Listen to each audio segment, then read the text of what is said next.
संसार की वस्तुओं को प्राप्त करने के लिए हमें भावना तो भाई है। एक माँ मंदिर आई, बोली भगवान मेरे बच्चे का अच्छे से पेपर हो जाए। क्या किया भावना भाई ने, मेरे बच्चे को सद्बुद्धि देना, जो जो वो पढ़ के गया है वही सब कुछ पेपर में आ जाए। मेरा बच्चा भावना भाई ना, किसने भाई? मैंने भावना भाई राग के अनुरूप होकर के मैंने ऐसी कई भावना भाई है, व्यापार हमारा बहुत अच्छा चलने लगे, हमारे घर में एक बहुत अच्छी सुंदर सी लाड़ी आ जाए तो हमारा जीवन सफल हो जाए। बेटियां सोचती बहुत अच्छी से एक सास मिल जाए, अच्छा सा पति मिल जाए तो हमारा जीवन सफल हो जाए। आप संसार की वस्तुओं की भावना अनादि काल से भरे हैं, इसलिए आपके लिए संसार की वस्तुएं अनादि काल से प्राप्त हो रही हैं। एक बार आप भावना वालों कि मुझे अब संसार की कोई भी वस्तु नहीं चाहिए, जो जो मुझे आज मिल रहा है, जो जो मुझे दिख रहा है, ये सब कुछ मैं पूर्व में भोग चुका हूँ, सब झूठन है। एक भी बार ऐसा कोई चीज नहीं है जिसे आपने भोगा ना हो, लेकिन फिर से पुनः पुनः स्मृति ना होने के, विस्मृति होने के कारण पुनः पुनः उसी को प्राप्त करने की भावना। संसार से वैराग्य ना आने का कारण है या तो राग रूप भावनाएं भा रहे हो या द्वेष रूप भावनाएं भा रहे हो। एक बार तुमने वैराग्य पूर्वक यदि इस 12 भावनाओं को भाया होता तो वास्तविकता में इस पंचम काल में ना तुम्हें जन्म लेना पड़ता ना हमें जन्म लेना पड़ता। लेकिन फिर भी अब पंचम काल में जन्म मिला है तो ये सोच करके बैठ जाए पंचम काल में जन्म मिल गया है तो अब इसमें तो कल्याण होना नहीं है, है? यदि हम ये दुख लेकर के बैठ जाएं कि अरे पंचम काल में जन्म मिल गया, ये तो दुखमा काल है, इसमें तो धीरे धीरे धर्म का ह्रास हो जाएगा, वैसा धर्म नहीं हो पाएगा जैसा चतुर्थ काल में होता था, तो क्या धर्म कर पाओगे? ऐसा विचार करोगे? क्या विचार करो मन में? कोई बात नहीं, चतुर्थ काल में मुझे जन्म मिला था, एक बार में चूक गया, लेकिन अब मैं चूकने वाला अपनी शक्ति के अनुसार धर्म का पालन। कहां से होगा धर्म का पालन भैया? धर्म की शुरुआत कहां से होती है और धर्म का अंत कहां पर होता है? धर्म की शुरुआत तो होती है लेकिन धर्म का अंत जीवन पर्यंत तक नहीं होता है।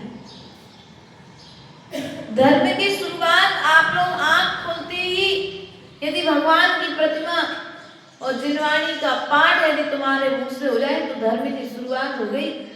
दुकान पर बैठे बैठे, बाजार में बैठे बैठे, ऑफिस में बैठे बैठे आप धर्म कर सकते हो। कोई जरूरी नहीं है कि आपको मंदिर ही आना पड़ेगा धर्म करने के लिए। कैसे होगी धर्म की शुरुआत? मैत्री भाव जगत में मेरा सब जीवों से देते रहे, दीन दुखी जीवों पर मेरे और से करुणा स्रोत बहे। क्या हुआ भैया? क्या हुआ? ये जो भावना भाई है ना, दीन दुखी जीवों पर मेरे उल्टे करुणा, हो गया धर्म।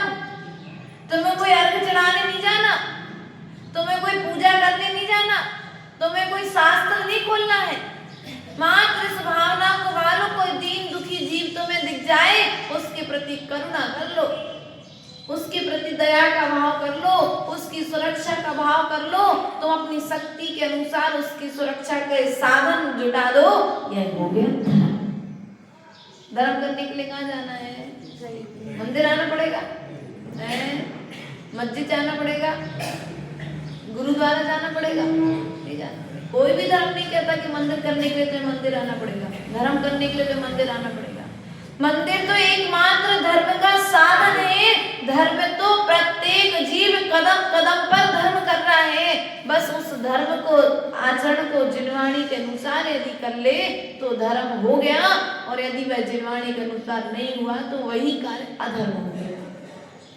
दीन दुखी जीवों को देखकर के यदि करुणा का भाव हो गया, दीन दुखी जीव त्रियंच गति के जीव को देख करके तो दया आती है, लेकिन मनुष्य गति के जीव को पारसनाथ को तो अपने कमंड पर भी दया आई। और हमारे दिल ऐसे सुना है पत्थर भी पसीज जाता है, लेकिन मनुष्य का हृदय इतना पत्थर हो गया कि पसीजता है क्या? बोलो, हम इतने कठोर कैसे हो गए? हमारी इंसानियत कहाँ चली गई भीतर की? इंसान को देख करके जय जिनेंद्र ना बोल करके उसमें भगवान का दर्शन ना करके उसमें हैवान और शैतान का दर्शन कर रहा है। बताओ, जब तुम्हें दूसरे में हैवान और शैतान दिखाई दे रहे, मतलब तुम खुद हैवान और शैतान बनने वाले हो या स्वयं वर्तमान में है।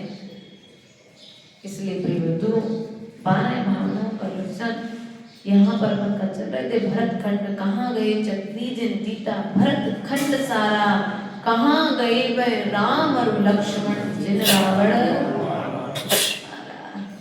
रावण का एक कृत्य हम आज तक रावण के पुतले को जला रहे हैं। उससे तो प्रकट हो गया था, तुम्हारा पाप प्रकट नहीं हुआ। ध्यान रखना, रावण का पाप तो प्रकट हो गया था, लेकिन तुम्हारा पाप प्रकट नहीं हुआ। सो भगवान के सामने आकर के अपने मन में जो गलत भावनाएं दुर्विचार उत्पन्न हुए हैं पर की स्त्री को देख करके, एक बार प्रभु से कह करके आलोचना कर लेना, गुरु से कह करके प्रायश्चित ले लेना, वरना रावण तो आज नरक में गया है, तुमको नरक में भी जगह नहीं। ध्यान रखना, रावण होने वाला भविष्य का भगवान है, लेकिन मात्र हम उसके एक कृत्य के कारण, उसने एक सीता के लिए गलत दृष्टि से देखा था, उसका हरण करके लाया था।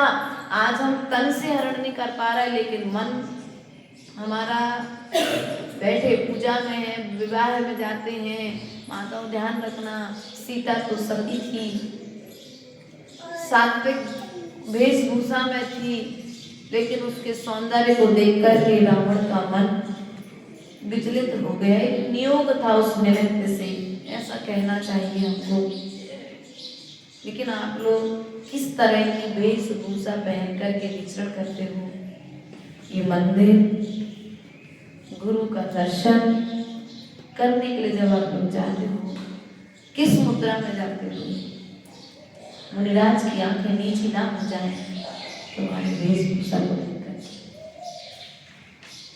पहले इतना इधर उधर की घटनाएं सुनने में नहीं आती थी। पहले तो एक सुशील की बहन, महिपाल की बहन, पूरे कलिंजरा की बहन हो गई। क्यों भैया? आज से 25-30 साल पहले तक ही माहौल था। एक बहन पूरे गांव की बहन, एक बुआ पूरे गांव की बुआ, और एक भाई पूरे गांव का भैया। विवाह हो जाए वो बात अलग है, परिवार वाले वो कर दे वो बात व्यवस्था अलग है, लेकिन विवाह के पहले तक तो सबकी दृष्टि भाई बहन की दृष्टि रहा करती थी।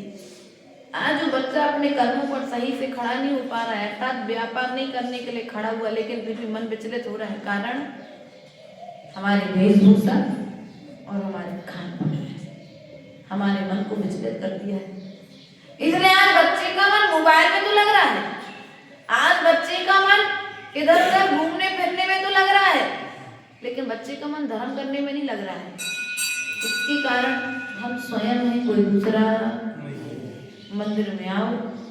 पहले मंदिर की मुद्रा क्या होती थी भैया? ये तुम्हारी वेशभूषा नहीं है, आप मंदिर आए हो ना, तुम जैन धर्म की प्रभाव न करते आए हो। महिपाल जी घर से निकले थे, धोती दुपट्टा पहन करके, और जैसे घर से निकले थे ना, तो लोगों ने, अदर कास्ट के लोग भी स्वाभिमान से देख रहे थे, देखो ये बानिया है, समय हो गई इनकी पूजा करने जा रही है। और इसी वेशभूषा में हम दो भाई रास्ते में झगड़ने लग जाए तो क्या होगा? बोलो माताओं, हाथ में चावल की डिब्बी और एक हाथ में माला और बैग में जिनवाणी आपके पास में हो, और आप दो बहनें रास्ते में चलते चलते लड़ने लग जाओ, बताओ प्रभावना होगी क्या? प्रभावना है? हैं? थोड़ा जोर से तो बोल दो। क्या होगी? अप्रभावना होगी। आप प्रभावना करने के लिए आए थे ना। प्रभावना करने के लिए कुछ भी नहीं करना है। आचार्य गुरुदेव सदा से एक ही बात कहते हैं, प्रभावना करने के लिए कुछ नहीं करना है। जिन कार्यों के करने से अप्रभावना हो, उन कार्यों को करने का त्याग कर दो तो प्रभावना अपने आप हो जाए। लेकिन हम वो कार्य तो करते हैं क्या? मंदिर के बाहर कभी लड़ना मत, मंदिर के अंदर कभी झगड़ना मत, साधु के कक्ष में कभी ऊंची आवाज में बात मत करना। ये कुछ ऐसे स्थान हैं, इन स्थानों में यदि एक बार पाप का बीज बो लिया, फिर जाकर के जन्म जन्म तक उस बीज को खत्म नहीं कर पाओगे। अन्य स्थानों पर यदि पाप का बीज बोगे तो धर्म स्थान में आकर के उस पाप की निंदा ग्रह आलोचना करके तो उस पाप से निवृत्त हो जाओगे। लेकिन धर्म क्षेत्र में आकर के यदि तुम पाप का बीज बोगे तो कहां पर जाकर के इस पाप के बीज को गलाओगे। इसलिए रावण की यहाँ पर बात आई है कि राम और लक्ष्मण ने रावण पर विजय प्राप्त की थी। किसके बल पर? जिसने स्वयं पर विजय प्राप्त की है वही दूसरों पर विजय प्राप्त कर सकता है, और जिसने स्वयं पर विजय प्राप्त नहीं की है वो दूसरे पर भी विजय प्राप्त नहीं कर सकता है। इसलिए अपने मन पर, अपनी इंद्रियों पर हमको स्वयं ही विजय प्राप्त करनी पड़ेगी। और ये स्वभाव में ये मनुष्य पर्याय हमें अपनी इंद्रियों पर विजय प्राप्त करने के लिए मिली है। माताओं, रावण घर घर में रावण अर्थात रावण जैसी भावनाएं उत्पन्न होने में समय कहाँ लगता है। जैसे बिजली चमकती है, क्षणिक परिणाम होते हैं खराब, पर तत्काल में अगर कोई सम्यक ज्ञानी होगा तो तत्काल में कहाँ चला गया, तत्काल आकर के प्रायश्चित कर लेगा, गुरुजनों से बोल देगा। लेकिन जो सम्यक ज्ञानी जीव नहीं है वो क्या करेगा? जब तक प्रायश्चित नहीं लेगा तब तक उस तरह की दुर्भावनाएं वो जाएंगी भी नहीं। इसलिए यदि एक बार कहते ना, अगर थोड़ा सा भी पानी, एक बूंद विष यदि आया है तो तत्काल उस बर्तन को साफ कर लो ना। वो एक विष की बूंद लगी रही तो पूरे भोजन को खराब कर देगी। और यदि तुमने वो विष साफ कर लिया तो फिर तुम उस बर्तन में कुछ भी रखो, आराम से भोजन ग्रहण करते रहो, फिर तुम्हारा कुछ होने वाला। इसी प्रकार से यदि थोड़ा सा भी प्रमाद, थोड़ा सा भी पाप हमारे भीतर में आया है, किसी के भी प्रति हमारे परिणाम खराब हुए हैं, तो हमें तत्काल जाकर के गुरुजनों से प्रायश्चित लेना चाहिए। रावण ने तो देखो गलती की थी, सो एक मुनिराज से नियम लिया था कि जो स्त्री मुझे चाहेगी नहीं मैं उसके लिए भी जबरदस्ती चाहूंगा। आज स्थिति क्या है? हम लोग कहते हैं कि हमारी बच्ची ऐसी, हमारा बच्चा ऐसा। अरे सबके, किसी के बच्चे खराब नहीं होते, किसी की बच्चियां खराब नहीं होती। जो प्रदर्शन करने के लिए हम रोड पर निकालते हैं ना बच्चों को, अभद्र वस्त्र पहना करके, कौन से वस्त्र पहना करके निकालते माताओं? अभद्र वस्त्र। कई बार हम लोग भी नजरें नीचे कर लेते अपने जैन समाज की बच्चियों के वेशभूषा को देख कर। यारी का पद पर होने के बाद में भी हम लोग को स्वयं देखने में अच्छा नहीं लगता। और आप लोग बड़े शौक से मॉल जाते हो, बड़ी स्पेशल कपड़े लेके आते कि नहीं आते? महंगे वाले कपड़े। इस चीज के लिए कपड़े वैसे पहनो जो सब लोग देखें, तब तो आनंद आए। कपड़े महंगे वाले खरीदोगे तुम्हें सब देखेंगे और फिर बाद में कुछ समय पश्चात में कोई घटना घटेगी तो महाराज जी के पास आओगे, महाराज ऐसी घटना घट गई हमारे साथ में। घटना घटने का मूल कारण बोलो तो पहनावा। एक तो पहनावा, एक खान पान, ये दो चीजें सुधर जाए तो इस पंचम काल में भी तुम्हारे लिए राम राज्य लाने में समय नहीं लगेगा। राम राज्य लाना है, घर घर में सीता जैसी सब पुत्रियां चाहिए है, घर घर में राम जैसा पुत्र चाहिए है, तो तुम्हें पहले अपनी थाली और अपनी लाड़ी दोनों को संभालना पड़ेगा। थाली को संभाल लो, लाड़ी को संभाल लो, उनकी वेशभूषा संभाल लो। थाली में तुम क्या खिला रहे हो देख लो एक बार। शांतिनाथ भगवान की भक्ति की थी रावण ने, उसके फल से देखो उसे तीर्थंकर प्रगति आदि का बंद हुआ। तीर्थंकर प्रगति का बंद करके वह आकर के भविष्य में तीर्थंकर होगा। इतना पाप करने के बाद में भी वह अपना पाप का प्रायश्चित कर लिया, सुबह में मोक्ष जाएगा। होने वाला भविष्य का भगवान आत्मा है। और हम यही देख रहे हैं रावण ने ऐसा, हम दूसरे को देखने में लगे हुए हैं, हमें ये पता ही नहीं है कि हम भी एक दिन इसी कैटेगरी में आने वाले हैं, क्योंकि हम स्वयं पाप, हम स्वयं इन इंद्रियों की पुष्टियों में लगे कि नहीं लगे। इसलिए प्रयास करो कि पाप से बचो। रावण ने जो पाप किया था, चाहे स्त्रियां हो चाहे पुरुष वर्ग, सभी को अपने इंद्रियों को वश में करना है तो पहले अपना भोजन और अपना वस्त्र, दो चीजों को सुधारने की जरूरत है। उन वस्त्रों का त्याग कर दो जिन वस्त्रों को पहनने से तुम्हारे सील पर आंच आए, तुम्हारे आचरण पर कोई उंगली उठाए। ऐसे वस्त्रों को पहनना ही क्यों? कि भैया सुशील बहन है तुम्हारी, बहन कहाँ है? यही है, कलिंजरा के कलिंजरा। तो जैसे वस्त्र तुमने अपनी बेटी को पहनाए हैं कि वैसे वस्त्र बहन ने पहने थे। Jeans top. क्यों बुआ जी हैं या घर बरान की बुआ जी कौन? आप ही हो, पहने कभी है? ध्यान रखना, जो वस्त्र आज तुम बच्चों को पहना रहे हो ना, आप अपने बच्चों के साथ धोखा कर रहे हो, किसी के साथ धोखा नहीं कर रहे हो। आपको बच्चा वस्त्र पहन के अच्छा लग रहा है, आज छोटे में पहना रहे हो, बड़े में वो खुद कहेगा और फिर तुम रोकोगे तो मानेगा नहीं। इसलिए मैं पूर्व में परसों के सभा में कहा था, जड़ तुम जैसी जड़ सींचोगे आगे आकर के फल तुम्हें वैसे ही मिलने वाले हैं। अरे बड़ी बूढ़ी बूढ़ी महिलाएं भी अध्यक्ष महोदय हैं क्या? अरे उनसे मैंने कह दिया आप वृद्ध हो गए, बोले क्या माता जी मैं 60 साल की तो हुई हूँ, ज्यादा थोड़ी ना हुई, मैं कितने साल की हुई? हमने कहा वृद्ध हो गए, अब तो आप मतलब व्रत आगे लेना चाहिए, बढ़ना चाहिए। बोले क्या माता जी 60 साल से ज्यादा उम्र थोड़ी ना भी मान, ये वृद्ध हो 60 के हो चाहे 6 साल के हो, लेकिन जो सुधार 6 साल में हो जाता है पर उसे 60 साल की उम्र में सुधारने की जरूरत नहीं पड़ती है। इसलिए प्रयास और पुरुषार्थ करो। कहाँ गए वह राम और लक्ष्मण? रावण को जीतने वाले राम और लक्ष्मण को भी, बोलो तो राम और लक्ष्मण को भी जाना पड़ा, तो तुम्हें भी इतने ताकतवर बलशाली, तुम इस बल का अहंकार मत करो। रावण के पास में सोने की लंका थी, लेकिन 9 लाख पुत्र 1.25 लाख हाथी जिनके घर में क्यों नहीं थे? क्यों नहीं हुई दियाबाती? क्यों नहीं दीपक जला? क्योंकि अहंकार ने सब कुछ जला दिया। सोने की लंका, व्यक्ति सोचता मेरे पास भी सोना हो चांदी हो सब कुछ हो, लेकिन यदि अहंकार है तो सब कुछ बेकार है। और अहंकार नहीं है तो गरीब की कुटिया में जाकर के व्यक्ति पेट भर के आ जाता है, और अहंकार है तो व्यक्ति महलों में घुसना पसंद नहीं करता है।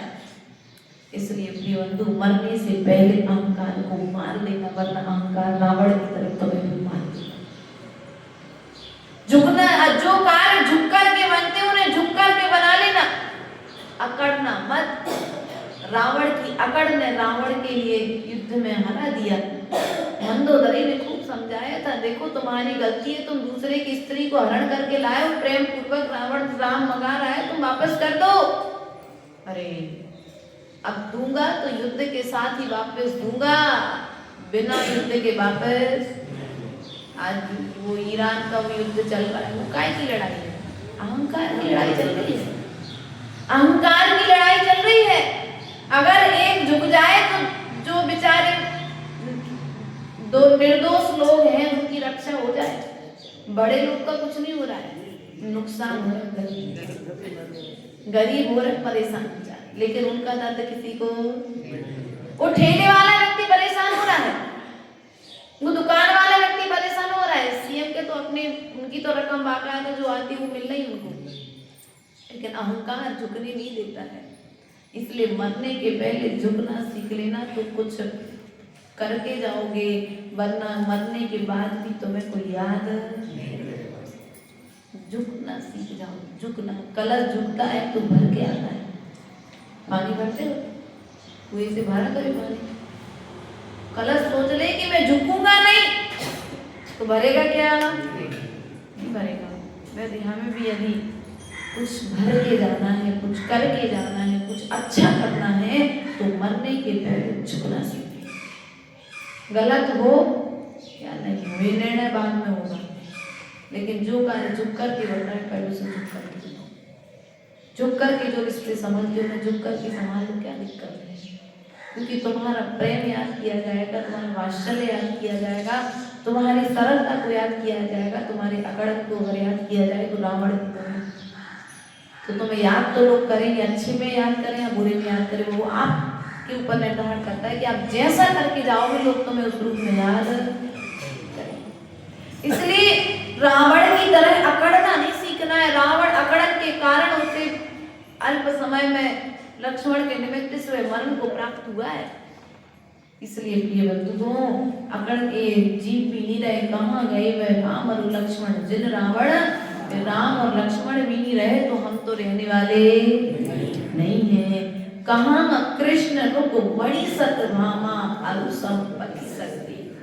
कृष्ण की 2 पत्नियां थी, रुक्मिणी और सत्यभामा। सत्यभामा विद्याधरी की पुत्री थी और रुक्मिणी पत्नी थी। रुक्मिणी का पुत्र था प्रद्युम्न कुमार। प्रद्युम्न कुमार, उसका हरण हो गया। कितना बलशाली था वह प्रद्युम्न कुमार। 12 वर्ष के बाद में जब वह आया तो माँ के आंचल में दूध आ गया। कहने का तात्पर्य है वह कृष्ण नारायण नहीं रहा।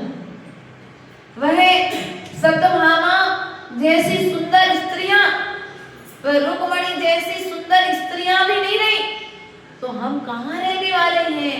अर्थात हम भी अजर अमर रहने वाले नहीं हैं। तो मरने के पहले सुंदरता का अहंकार, बोलो तो इतनी सुंदर थी रुक्मिणी, इतनी सुंदर थी रुक्मिणी कि कृष्ण ने विवाह के पश्चात सत्यभामा के पास जाना तक छोड़ दिया था।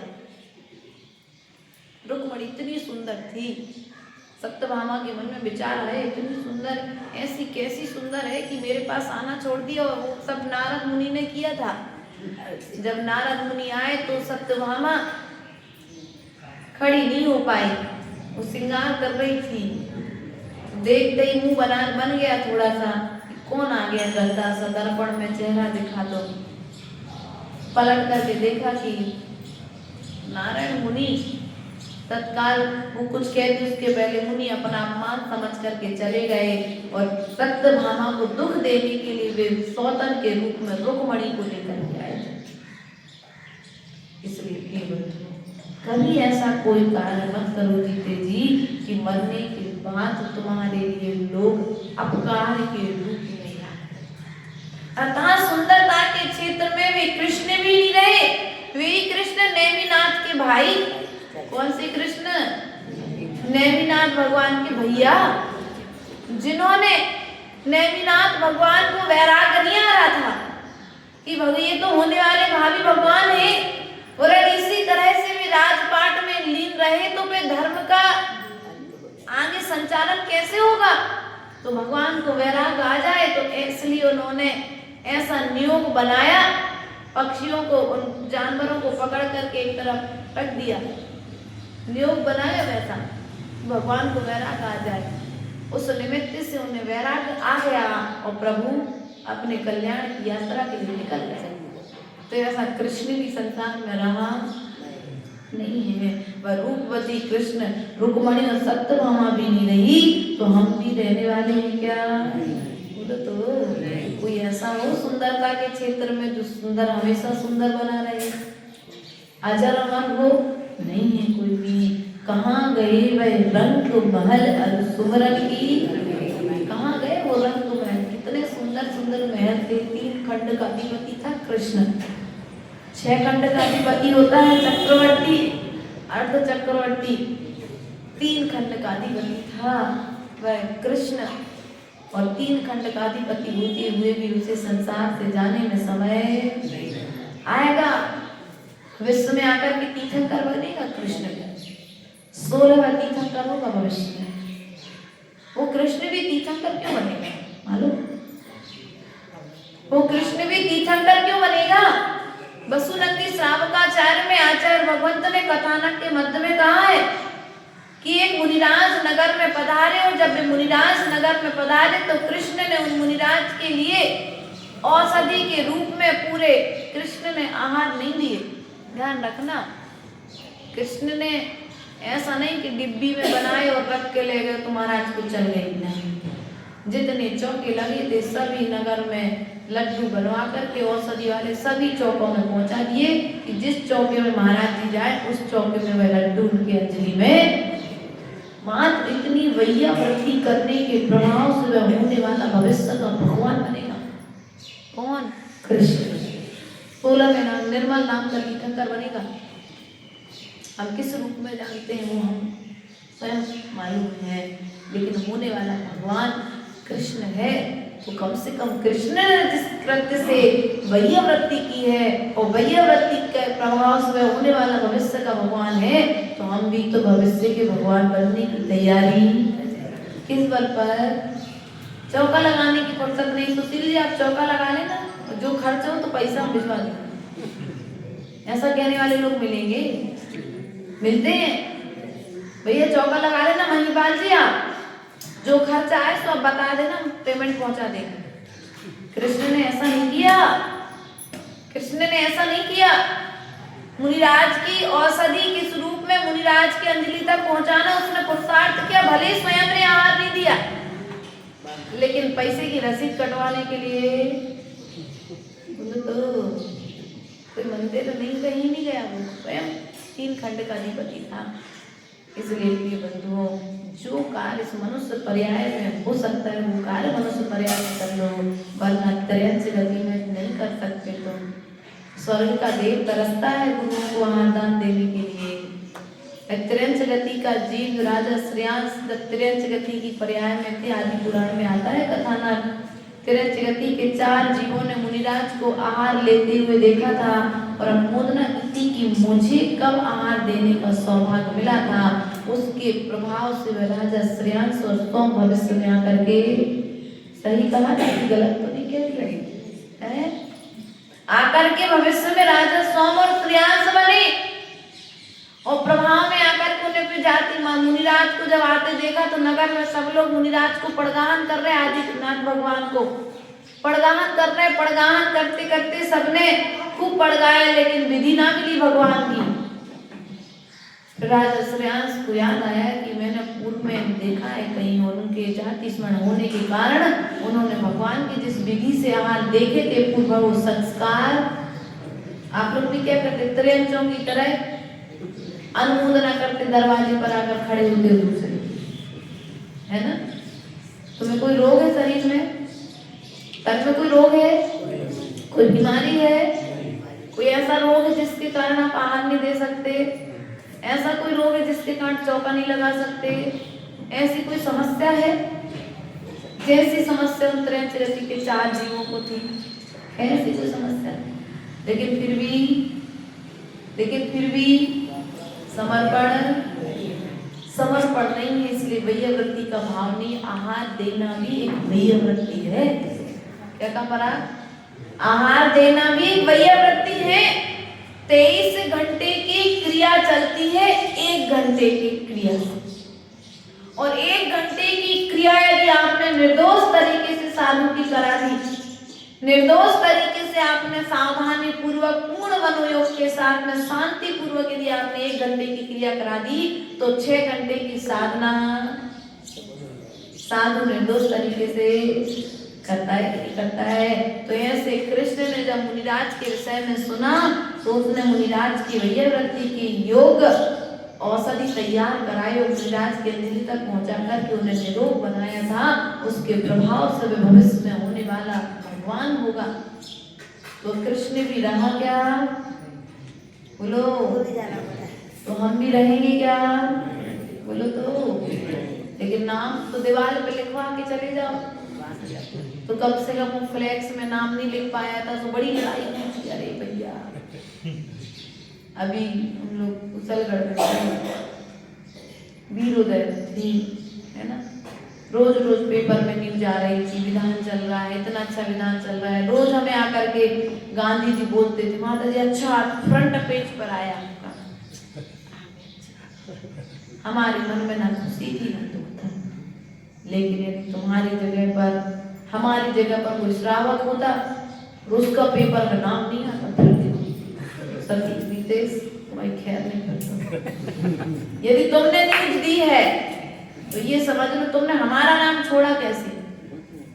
अरे भैया नाम की चाय क्यों रखते हो।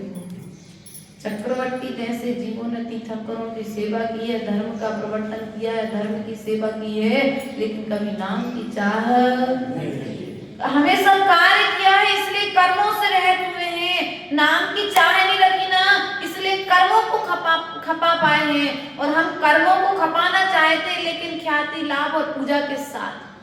नाम भी होना चाहिए हमारी, पूजा भी होना चाहिए हमारा, यश भी होना चाहिए, गांव गांव में हमारी चर्चा पहुंचना चाहिए। नहीं, अगर ऐसा चाहोगे तो रिटर्न में तुमने क्या किया, सुमेरु पर्वत बराबर फल मिलने वाला था, तुमने राई की दाना मांग लिया। यहाँ तुम्हारा यश होगा लेकिन वहां तुम्हारा यश होने वाला क्योंकि तुमने बदले में चाह। एक श्रावक अपने आप प्रभावना करने का विचार करता और हमारे मन में विचार है यार इतना अच्छा कार्यक्रम हुआ, इन लोगों ने पेपर तक में नहीं दे दिया। बताओ कैसे लोग हैं। अब हमारे मन में विचार आ गया ना यश की चाह है, तो अब यश नहीं होगा लेकिन अयश निश्चित रहेगा। क्योंकि कुछ कर्म तो ऐसे होते हैं भैया कि स्वयं के द्वारा बोए जाते हो, स्वयं कोई भोग नहीं मिलते। हम दूसरे का अयश करते हैं ना, दूसरों के विषय में बुरा बोलते हैं ना, इसलिए हमारे विषय में भी बुरा होता है। हम अच्छा करेंगे तब भी हमारा नाम नहीं होगा। क्यों नहीं होगा? क्योंकि इस भाव में तुमने बुरा नहीं किया लेकिन किसी ना किसी भाव में तो बुरा किया था, इसलिए अच्छा करने के बाद में भी तुम्हारा नाम। कोई लाखों की बोली लेगा शांति धारा की, उसका नाम भूल जाएगा सामने वाला बोलना, और कोई 1000 रुपए की शांति धारा की बोली लेगा और उसका सालों साल तक नाम चलेगा। देखो सामने वाले ने 1100 रुपए की बोली ले ली थी, अरे भाई लाखों रुपए की तो बोली लेने वाले थे लेकिन उसका नाम क्यों? किसने कितने समर्पण के साथ, कितनी निर्दोष भावनाओं के साथ में दान दिया है, ये भी तो देखा जाता है। इसलिए बंधु जो तुम्हारे पास में है, आज जिस महल में तुम रह रहे हो, जिस घर में तुम रह रहे हो, वो घर भी तुम्हारे साथ में रहने वाला। किसकी सेवा कर रहे हो? बुद्धगल की सेवा कर रहे हो? कर रहे कि नहीं कर रहे? महल, रंग महल, जहाँ पर रंग महलों में रहे तीर्थंकर चक्रवर्ती आदि बेरंग महल भी नहीं रहे, तो तुम्हारा ये महल भी रहने वाला नहीं है। नहीं रहे वह लोभी कौरव जूझ, क्या जूझ मरे।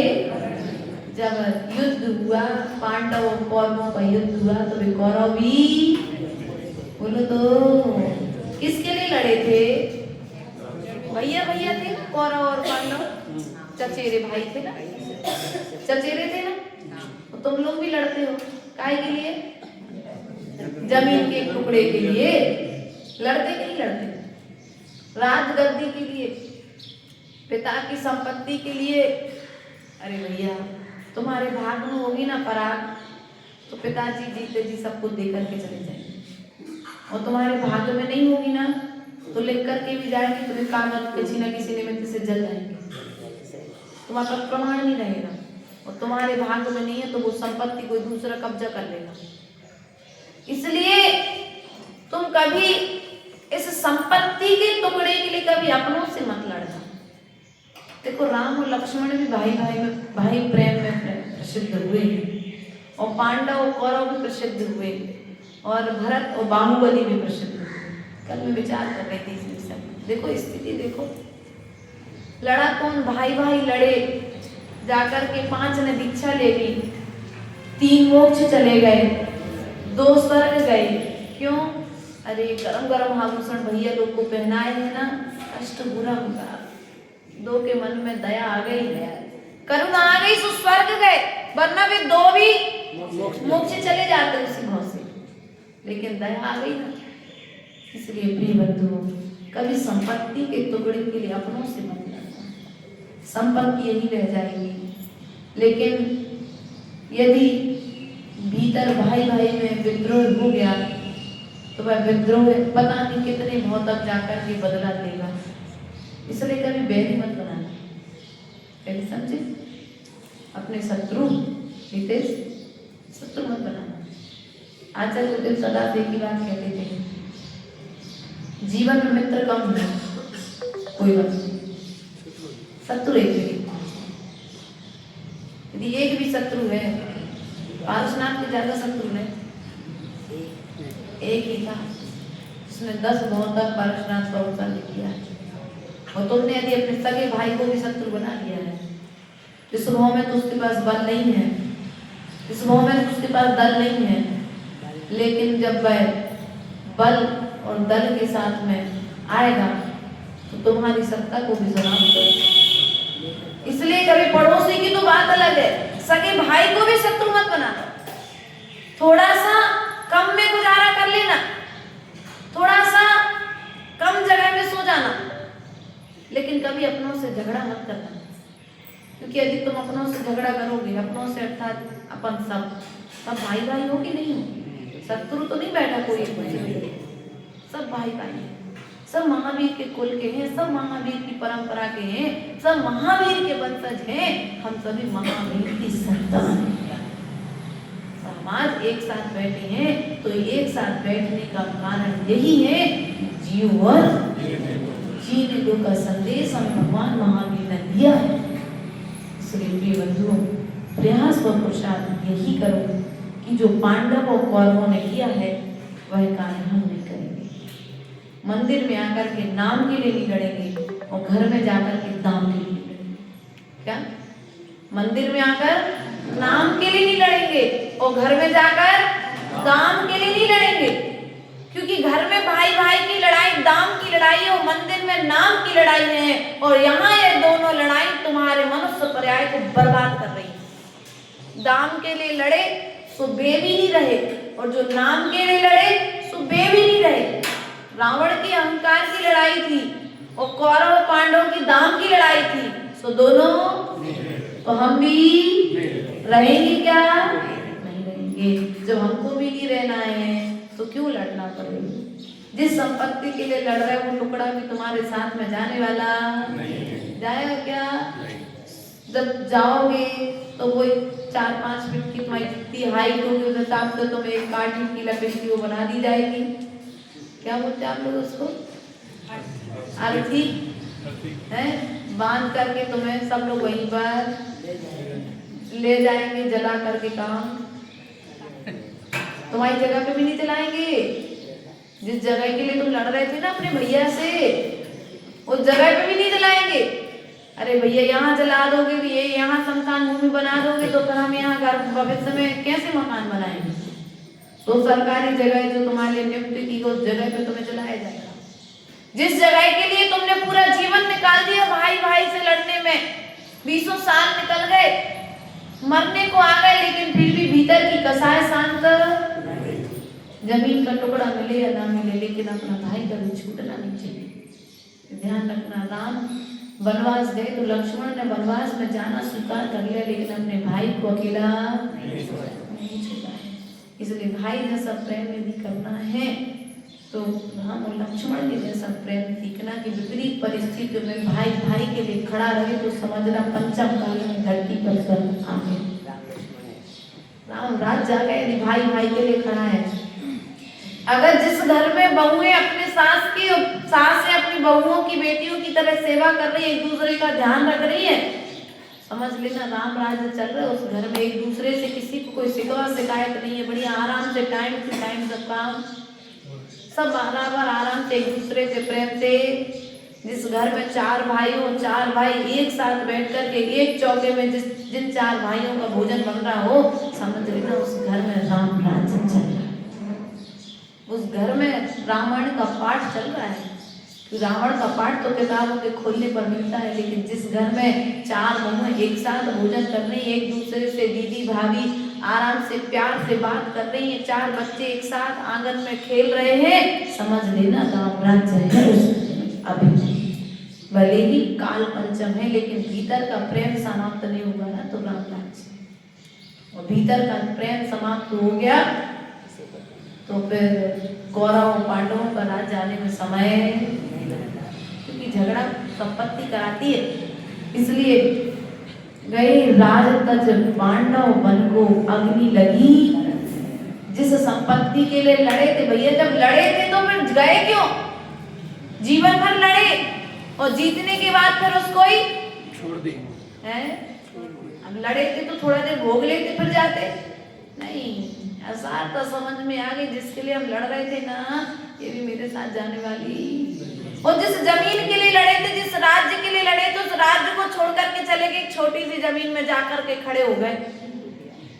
खड़े होकर के ऐसी साधना करी, ऐसा तप किया कि देखो तप के प्रभाव से वे सामने वाले ने उनके ऊपर गरम गरम आभूषण भी पहना दिए, लेकिन फिर कोई फर्क कहाँ। तो भाई एक तलवार दिखा रहा, तो तलवार का बदला तलवार से दिया जा रहा था, लेकिन कहीं जहां पर मानसिकता में परिवर्तन आया, वहीं पर गरम गरम आभूषण भी पहना दिए, फिर परिणामों में परिवर्तन नहीं आया। पहले बदला लेने का भाव आ रहा था, अब स्वयं को बदलने का भाव आ रहा है। ये मेरे कर्म की निर्जरा का साधन है, मुझे इससे कुछ भी कहना। चाहे तो आभूषणों को निकाल करके फेंक देते। जिन्होंने हिरण भूमि में जीता था, वे चाहते तो कुछ भी कर सकते थे, लेकिन फिर भी कुछ किया क्या नहीं किया। और हम क्या करते हैं, ईद का जवाब करते देते। तुमने एक फेंका तो हम चार देते हैं। प्रयास करो, परिवर्तन दूसरे में नहीं करना है, परिवर्तन स्वयं में करना है।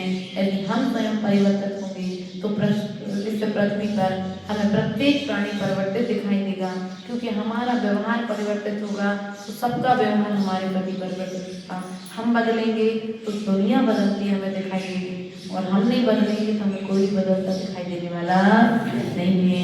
मोह नींद से उठने की जन तुम्हें जगा को हो दयाल गुरु देश बने बारंबार को ये भावनाओं के साथ बोले भगवान महावीर स्वामी।